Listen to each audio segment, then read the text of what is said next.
Chicken কাবাব তৈরি করার জন্য প্রথমে আমি এখানে 1 কাপ পরিমাণ চিকেন কিমা নিয়ে নিয়েছি। এবার এর মধ্যে দিয়ে দিচ্ছি বাঁধাকপি কুচি। এখানে আমি হাফ কাপের মতন বাঁধাকপি কুচি দিয়ে দিচ্ছি। এবার এর মধ্যে দিয়ে দিচ্ছি গাজর কুচি। এখানে আমি হাফ কাপ পরিমাণ গাজর কুচি দিয়ে দিচ্ছি। সাথে দিয়ে দিচ্ছি পেঁয়াজ বাটা। এখানে আমি 2 টেবিল চামচ পরিমাণ পেঁয়াজ বাটা দিয়ে দিচ্ছি। সাথে দিয়ে দিব রসুন বাটা। এখানে আমি হাফ চা চামচ পরিমাণ রসুন বাটা দিয়ে দিচ্ছি। সাথে দিয়ে দিচ্ছি আদা বাটা হাফ চা চামচ পরিমাণ। এবার দিয়ে দিচ্ছি জিরা গুঁড়া হাফ চা চামচ, ধনিয়া গুঁড়া হাফ চা চামচ। সাথে দিয়ে দিচ্ছি লাল মরিচের গুঁড়া 1 টেবিল চামচ পরিমাণ। ঝালের পরিমাণটা কমিয়ে বাড়িয়ে দিতে পারেন। দিয়ে দিচ্ছি স্বাদ মতন লবণ হাফ চা চামচ পরিমাণ। সাথে দিয়ে দিচ্ছি 1 টেবিল চামচ পরিমাণ সয়া সস। দিয়ে দিচ্ছি একটি ম্যাজিক মশলাটা দিলে কিন্তু কাবাবের টেস্টটা বেশ ভালো আসে। এবার এর মধ্যে দিয়ে দিচ্ছি নর্মাল টেম্পারেচার রাখা একটি মুরগির ডিম। এবার চিকেনের সঙ্গে সবগুলো উপকরণ খুব ভালোভাবে মেখে মিশিয়ে নিব। চিকেনের সঙ্গে সবগুলো উপকরণ খুব ভালোভাবে মেখে মিশিয়ে নিতে হবে, এতে করে কিন্তু কাবাবের টেস্টটা বেশ ভালো আসবে। তো এই পর্যায়ে দেখতেই পাচ্ছি চিকেনের সঙ্গে সবগুলো উপকরণ আমি খুব ভালোভাবে মেখে মিশিয়ে নিয়েছি। এবার চিকেনের কিমার মধ্যে দিয়ে দিচ্ছি ময়দা। এখানে আমি 2 টেবিল চামচ পরিমাণ ময়দা দিয়ে দিচ্ছি। আপনারা চাইলে কিন্তু এখানে কর্নফ্লাওয়ারও ব্যবহার করতে পারেন। তো এরপরে যে আমি চিকেনের কিমার সঙ্গে ময়দাগুলো খুব ভালোভাবে মেখে মিশিয়ে নিব। এই তো চিকেনের কিমার সঙ্গে ময়দাগুলো খুব ভালোভাবে মেখে মিশিয়ে নিয়েছি। এবার এই চিকেনের মিশ্রণগুলো আমি একটি সাইডে 20 মিনিটের মতন রেস্টে রেখে দিব।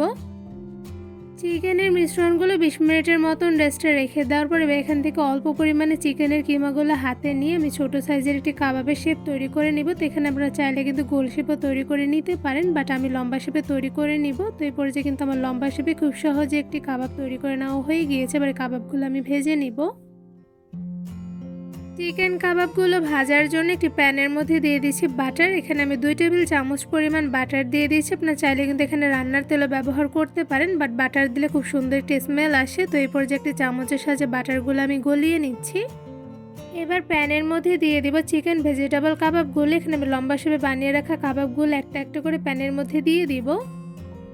চিকেন ভেজিটেবল কাবাবগুলো প্যানের মধ্যে দিয়ে দেওয়ার সময় চুলার আঁচটা একদম মিডিয়াম টু লোতে রেখে কাবাবগুলো দিয়ে দিতে হবে। তো এই পর্যায়ে কিন্তু আমি একটা একটা করে প্যানের মধ্যে চিকেন ভেজিটেবল কাবাবগুলো দিয়ে দিচ্ছি।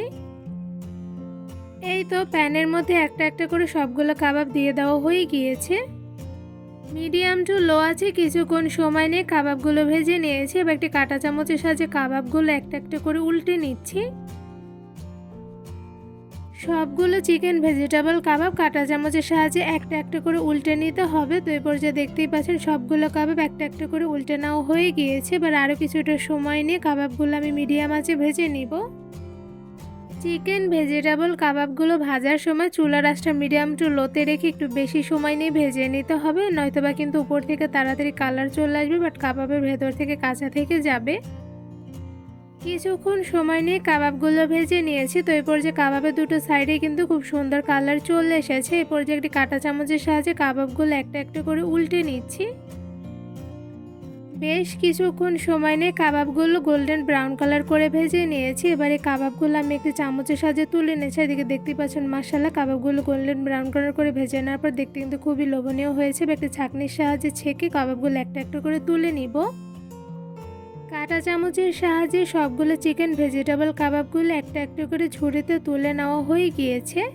চিকেন ভেজিটেবল কাবাবগুলো ভেতর থেকে যেমন পারফেক্টলি কুকড হয়েছে, সাথে উপর থেকে খুব সুন্দর কালার এসেছে। এবারে কাবাবগুলো আমি একটু ঝুড়িতে তুলে নিব। খুব সহজভাবে কোনো রকম ঝামেলা ছাড়াই শুধুমাত্র অল্প কিছু উপকরণ দিয়ে তৈরি করে ফেলেছি দারুণ মজাদার চিকেন ভেজিটেবল কাবাব। এই চিকেন ভেজিটেবল কাবাবগুলো দেখতে যেমন মাশাআল্লাহ সুন্দর হয়েছে, সাথে খেতে কিন্তু অসম্ভব মজাদার হয়ে থাকে। মজাদার চিকেন ভেজিটেবল কাবাবগুলো দেখতে কিন্তু মাশাআল্লাহ খুবই লোভনীয় হয়েছে। প্রত্যেকটা কাবাব কিন্তু গোল্ডেন ব্রাউন কালার করে ভেজে নেওয়ার পর দেখতে যেমন সুন্দর, সাথে খেতেও কিন্তু বেশ মজাদার হয়েছে। আমি একটা কাবাব আপনাদের একটু ভেঙে দেখাবো অ্যাকচুয়ালি ভেতর থেকে কেমন হয়েছে। তো এই পর্যায়ে দেখতেই পাচ্ছেন মাশাআল্লাহ ভেতর থেকে কিন্তু কাবাবের পারফেক্টলি কুকড হয়েছে। চিকেন ভেজিটেবল কাবাবগুলো বাটার দিয়ে ভাজার জন্য ভেতর থেকে খুব সুন্দর একটি ঘ্রাণ আসতেছে। এই চিকেন ভেজিটেবল কাবাবগুলো পরোটা বা রুটি দিয়ে খেতে যেমন ভালো লাগে, সাথে কিন্তু এমনি বা সস দিয়ে ভরিয়ে খেতে আর বেশ মজাদার লাগে।